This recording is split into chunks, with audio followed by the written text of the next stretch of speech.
What if I told you there was an NHL player who partied harder than any athlete alive and still outmuscled, outfought, and outchirped everyone on the ice? A player who won the Stanley Cup twice, set up the most iconic goal in hockey history, and was once the highest paid athlete on earth, all while blowing six figures on booze, showing up drunk to photo shoots, and driving through Boston in a mink coat with a blonde on each arm. He hosted TV shows, owned nightclubs, bought Rolls-Royces out of spite, and once drank so much he forgot how to drive stick. But within a few years, he was homeless, addicted, sleeping on a bench in Central Park. This is Derek Sanderson, and to understand how he went from rock star to rock bottom and still clawed his way back, we need to go back to Niagara Falls, where a loudmouth kid named Turk first laced up his skates and unknowingly launched one of the wildest stories in NHL history. Derek Michael Sanderson was born June 16, 1946 in Niagara Falls, Ontario, to Harold, a Canadian Army vet, and his wife Carolyn. From the start, hockey was in his blood.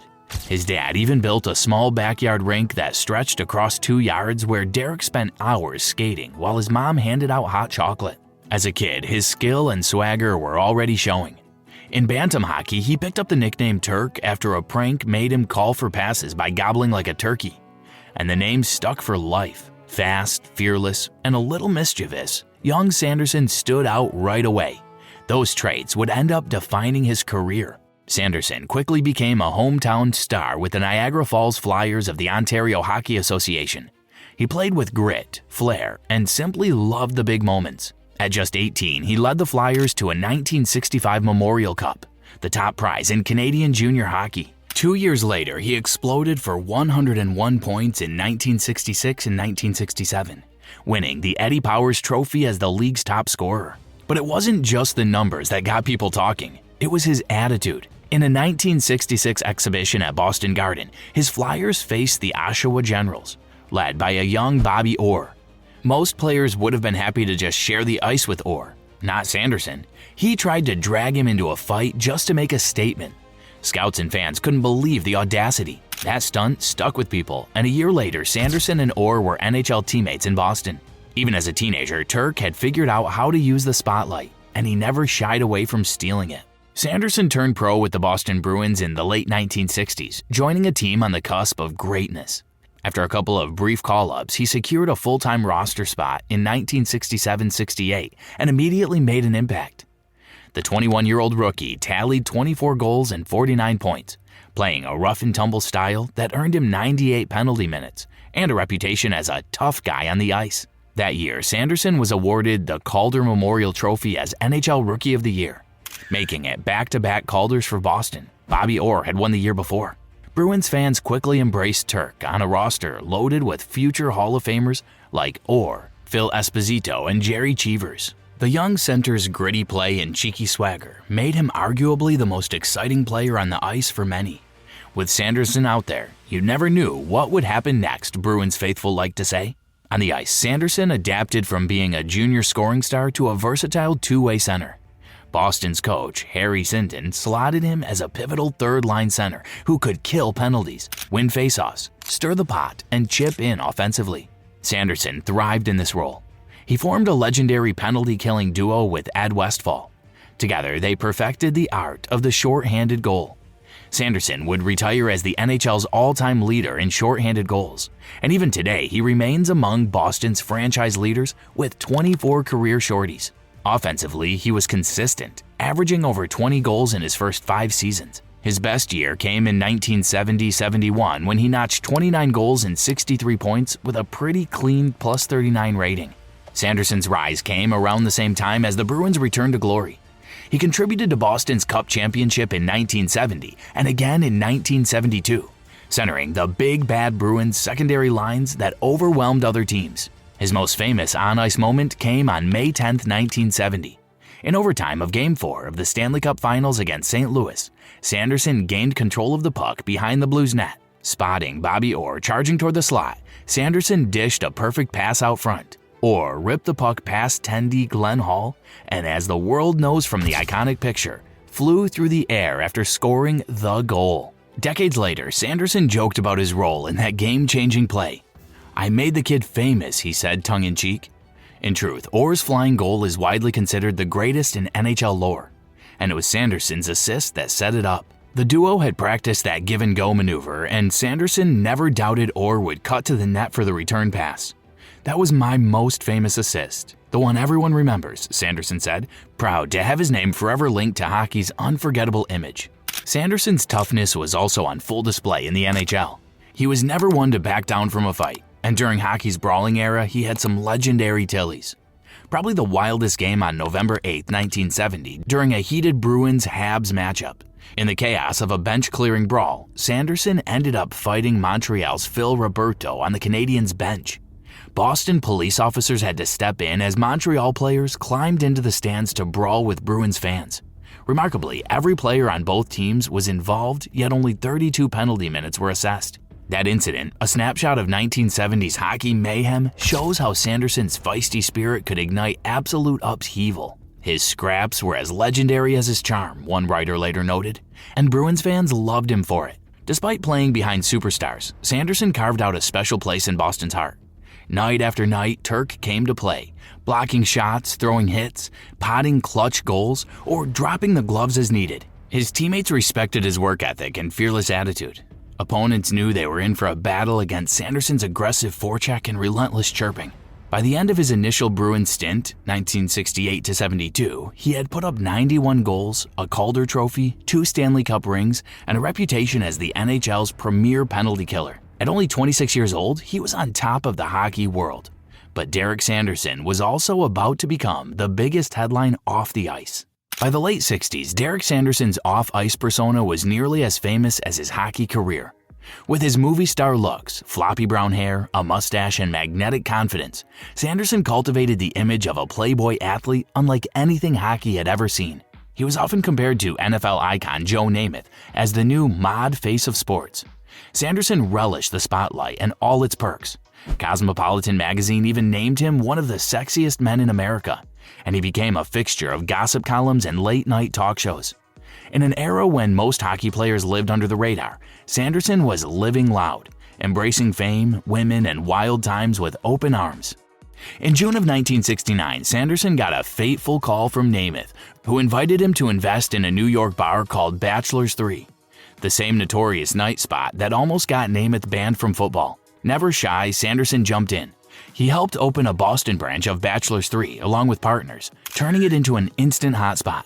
He later opened another trendy club, Daisy Buchanan's, on Boston's Newbury Street in 1970. With its swanky vibe and beautiful waitresses in high boots and low-cut tops, Daisy's became the city's hottest night spot. All the Bruins hung out there. Bobby Orr, Phil Esposito, Jerry Cheevers. But Sanderson himself was the main attraction, often seen holding court behind the bar, cigarette in mouth and drink in hand. Every night seemed like a party, and Turk was the ringleader. Every night was sensational fun. There were lineups around the block. He later wrote, joking that by owning the bar, he ended up buying the world a drink. Indeed, Sanderson became infamous for picking up the tab for everyone, a generous but ultimately costly habit.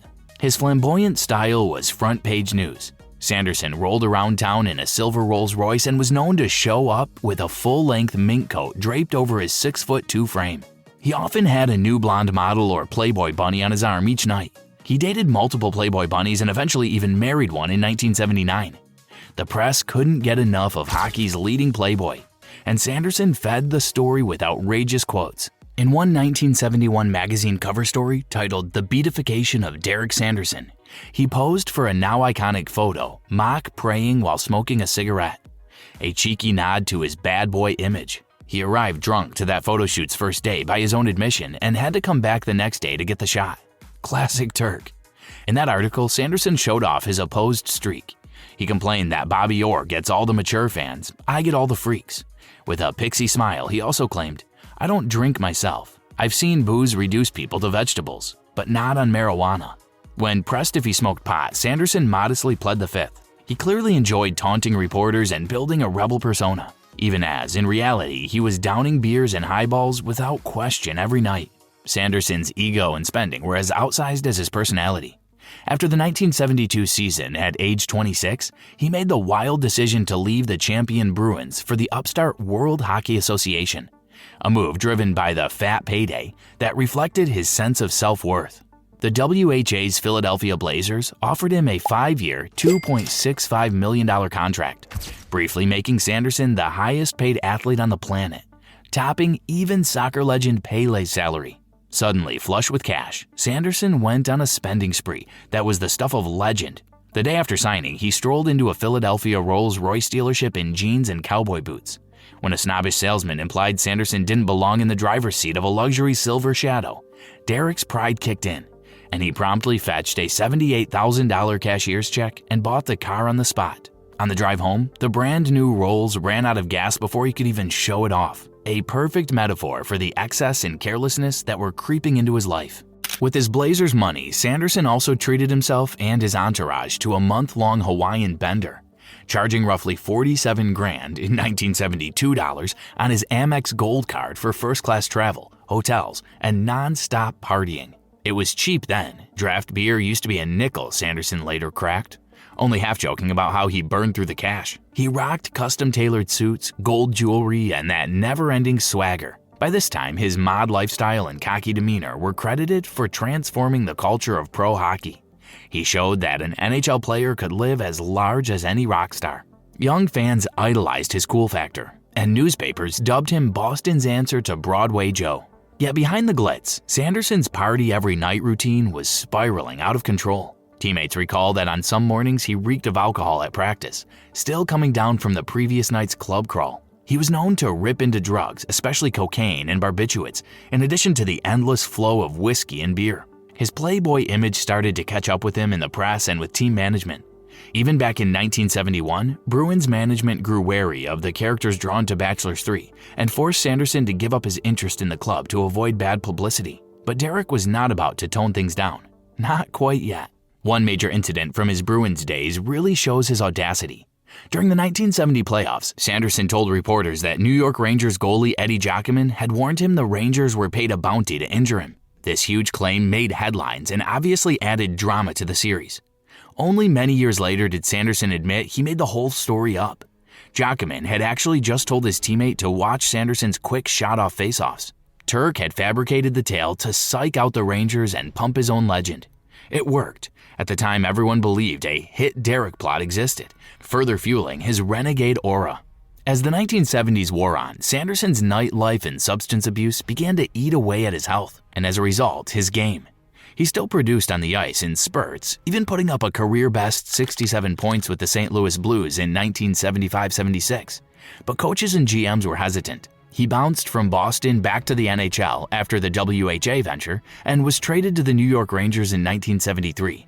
In St. Louis a couple years later, his drinking and knee injuries started catching up. By the time he landed with the Vancouver Canucks in 1976, the wheels had come off. In Vancouver, before the season even began, Sanderson got into a drunken brawl at a local strip club that put him in the hospital. Doctors reportedly found alcohol, cocaine, tranquilizers, and again barbiturates all in his system at once. As you'd guess, the Canucks were not amused.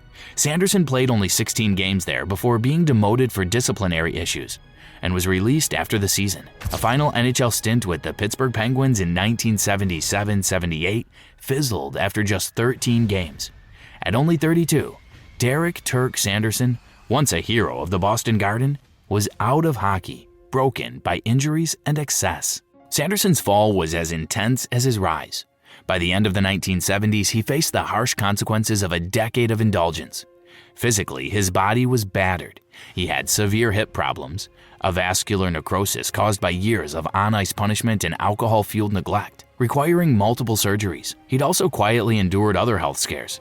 Mentally and emotionally, Sanderson was in the grip of alcoholism and drug addiction. The fortune he'd collected, including that $2.6 million WHA contract, had evaporated. In 1977, he received a rude awakening when his attorney, a close family friend to whom Derek had given power of attorney, informed him that all his money was gone. Sanderson was stunned.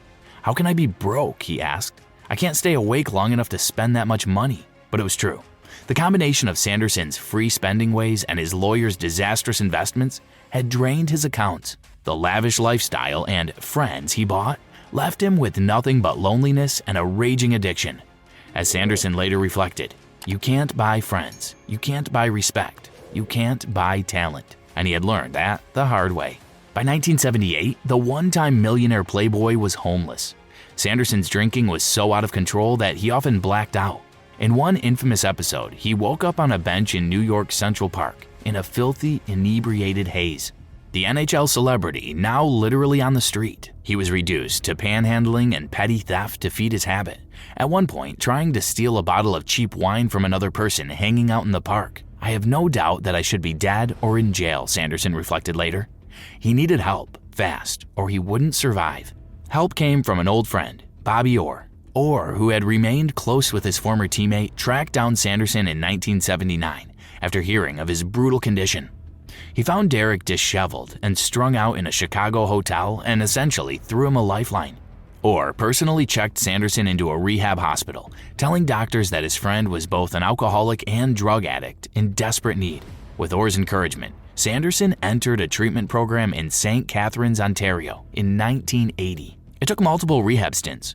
Sanderson would relapse and need to claw his way back more than once, but eventually he got sober. He's often said that January 1980 marked the start of his true recovery, and he has remained clean and sober ever since. Overcoming addiction was a painful journey. Sanderson later revealed harrowing details. The tremors, the fear, the feeling that every single hour is a bottom when you realize you can't stop drinking. He fought through it. In addition to alcoholism treatment, he had to address his physical ailments. In the decades that followed, Sanderson would go through 10 separate hip replacement surgeries.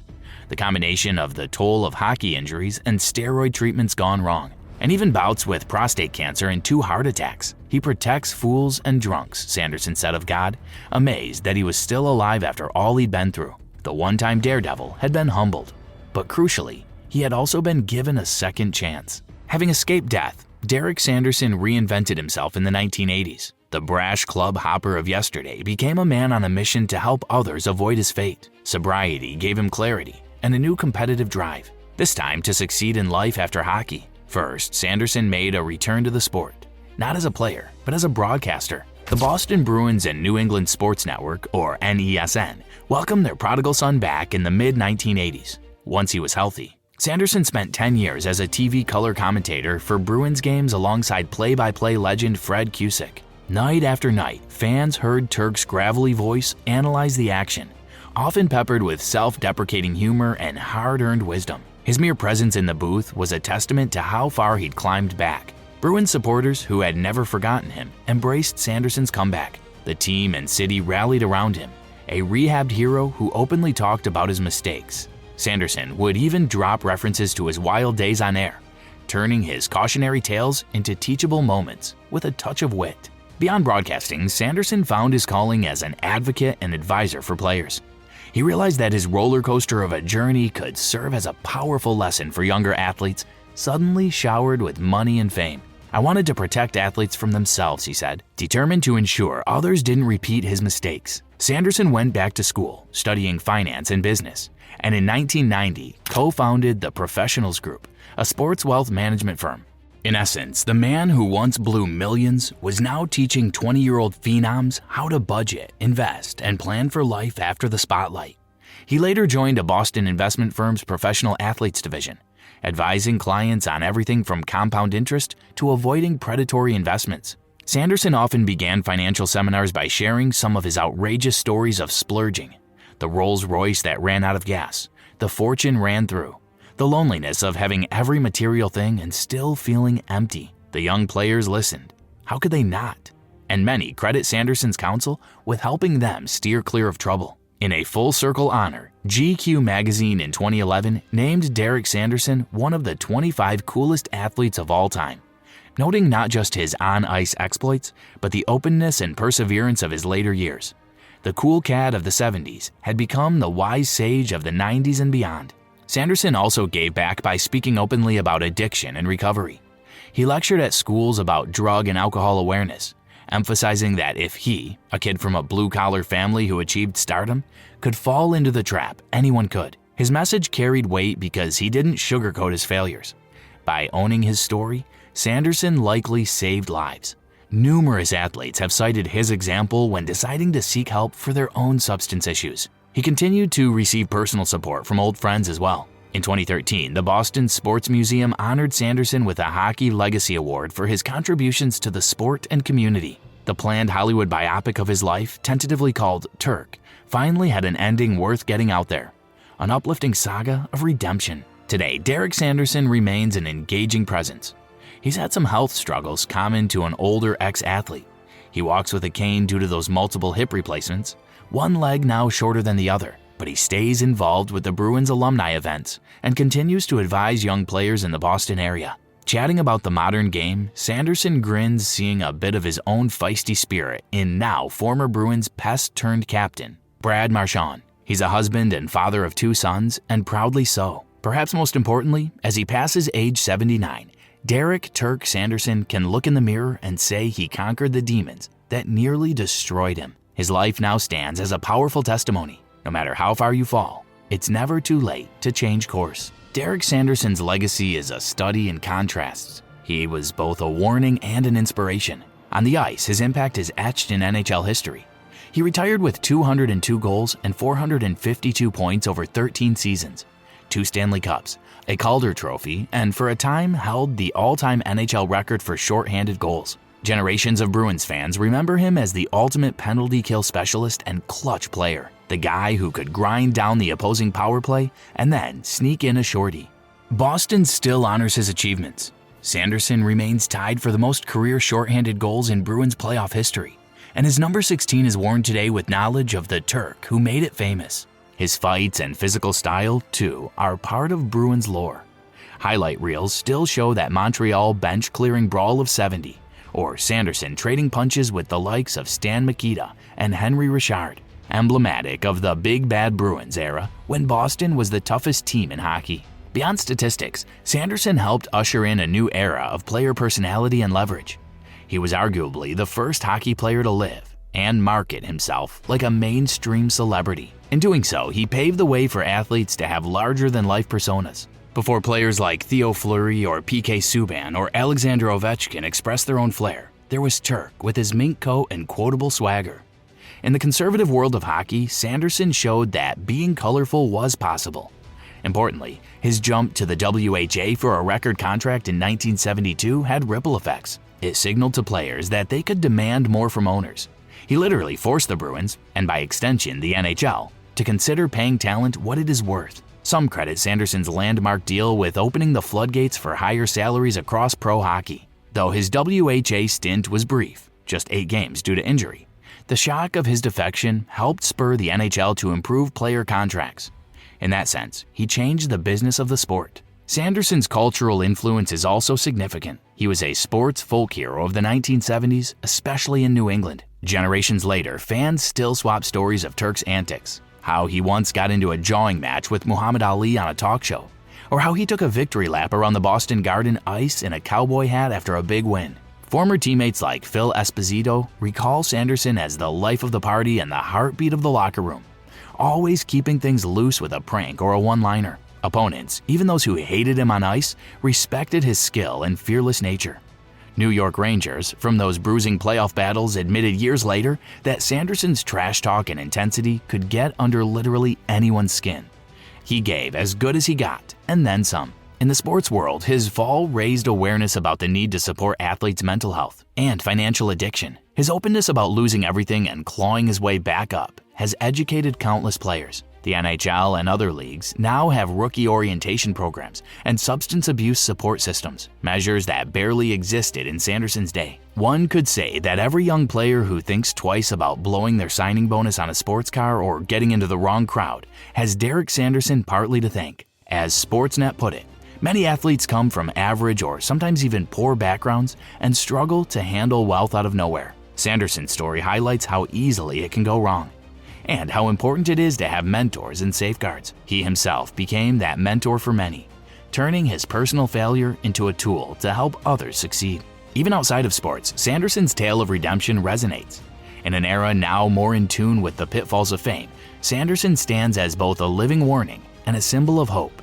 He shows that no amount of glory makes you invincible, and that no amount of disgrace is irreversible with the right help and determination. From backyard rinks to Studio 54-style nightclubs, from hoisting the Stanley Cup to begging for change, Derek Sanderson truly lived a life of extremes. Hockey may never see another character quite like Turk. A rebel on the ice and a rock star off it, who nearly lost it all and fought his way back. Sanderson's legacy serves as a reminder that sometimes the toughest battles are won after the final buzzer, and that the lessons learned can be even more important than the goals scored. Thanks for watching. If you want to hear the incredible story of a legend who retired, came back in his mid-40s, and still managed to humble both the NHL and the WHA, check out our video on Gordie Howe, how a retired 52-year-old humbled the entire NHL. Don't forget to like, subscribe, and drop your favorite Derek Sanderson moment in the comments. See you in the next one.